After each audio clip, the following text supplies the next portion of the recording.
Hello everyone, welcome you all in Learn to Teach with Dr. Manoti Shrivastava. Hope you all are fine and safe and using your time and good things. Student आजकल हम अपने learn to teach channel पे ECCE जो हमारा course है उसके content को cover कर रहे हैं और मैंने जो अपने चैनल पे 2 लास्ट वीडियो अपलोड करी हैं आप लोग के लिए वो आधारशिला कार्यक्रम के अंतर्गत की है। ये जो आधारशिला कार्यक्रम है it's a part of ECCE programme जो कि NEP 2020 को एक तरीके से इम्प्लीमेंट करने में सहयोग दे रहा है। तो आज जो मैं बात करने जा रही हूँ वो नव चेतना प्रोग्राम के बारे में है। इट्स अगेन ECCE डॉक्यूमेंट है और जो नेशनल फ्रेमवर्क है करिकुलम का उसका एक पार्ट है आपका नवचेतना। तो चलिए आज बात करते हैं नवचेतना के बारे में और जानते हैं कि ये प्रोग्राम क्या है और इसकी क्या खूबियां हैं। तो सबसे पहले हम ये बात कर लेते हैं नवचेतना ये है क्या और ये किस कार्यक्रम के अंतर्गत इसको रखा गया है।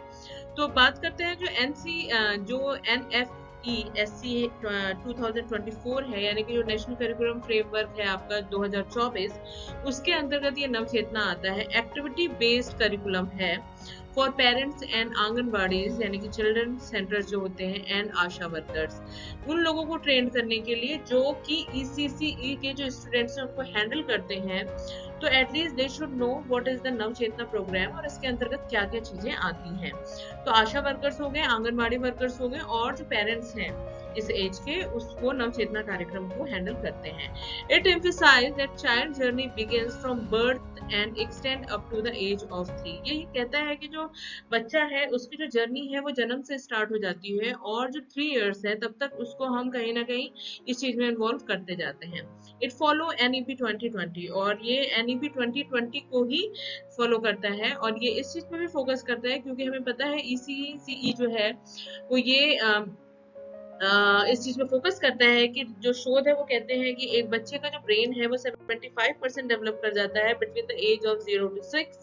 तो उस एज की वैल्यू को समझते हुए जो आपका ये करिकुलर फ्रेमवर्क है 2024 इन्होंने नवचेतना कार्यक्रम स्टार्ट किया है और ये मंथ वाइज एक्टिविटी होती है। जब बच्चा एंट्री ले रहा है उस समय से लेके जो 48 वीक्स का पूरा कार्यक्रम है उस कार्यक्रम को कैसे बखूबी इम्प्लीमेंट किया जाए ग्राउंड लेवल पे ताकि जो बच्चा है वो एक जो उसका ओवरऑल डेवलपमेंट है 75% उसको हम यूज करते हुए उसको एक अच्छा नागरिक बना सके।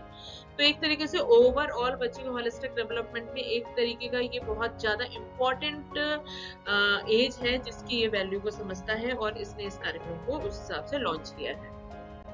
तो नवचेतना को हम समझने के बाद हम ये जान लेते हैं कि नवचेतना जो कार्यक्रम है उसके अंतर्गत कौन कौन सी एक्टिविटीज आती हैं। तो जैसा कि हमने पहले भी बात करी है नवचेतना कार्यक्रम जो है उसके अंतर्गत आ जाता है टॉकिंग, बच्चों से बात करना यानी कि कन्वर्सेशन उनकी मजबूत बनाना, प्लेइंग खेल खेल के माध्यम से सिखाना, मूविंग चीजों को एक जगह से दूसरी जगह ले जाना या चीजों को मूव कराना, तो डायरेक्शन शेपिंग ये सारी चीजें बच्चे सीखते हैं। Listening to music and sound बच्चे साउंड को समझते हैं, सुनते हैं, म्यूजिक को सुनते हैं और उस हिसाब से वो एक्ट करते हैं। सेंसरी स्टिमुलेशन बच्चा सेंस ऑर्गन जो है उसके कितने एक्टिवेट है उस चीज पर भी ये फोकस करता है। Objective is to stimulate growth in language और जो इसका मेन पर्पज है बच्चे की भाषा, उसकी लिटरेसी, साक्षरता और अंक जो ज्ञान है न्यूमरेसी एंड सेंसरी स्किल, इन 4 चीजों को फोकस करता है आपका नवचेतना programme.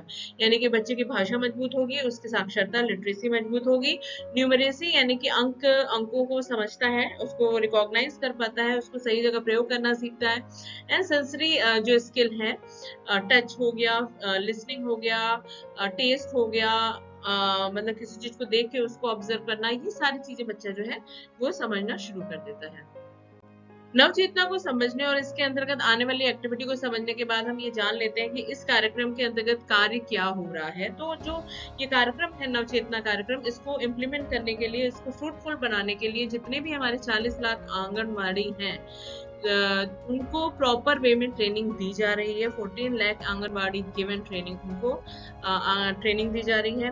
Ministry of women and child development इस पे डायरेक्टली अपना इन्वॉल्वमेंट दिखा रहा है। Ministry of health and family welfare जो वेलफेयर है वो इसमें अपना प्रॉपर डायरेक्टली मतलब आप कह सकते हो अटेंशन दे रखा है। इंस्टीट्यूट ऑफ होम इकोनॉमी ने इस पे अटेंशन दे रखा है। Delhi university and other organisation जो है वो डायरेक्टली इसमें इन्वॉल्व होके नव चेतना कार्यक्रम को फुल फ्लेज इम्प्लीमेंट लगे हुए हैं।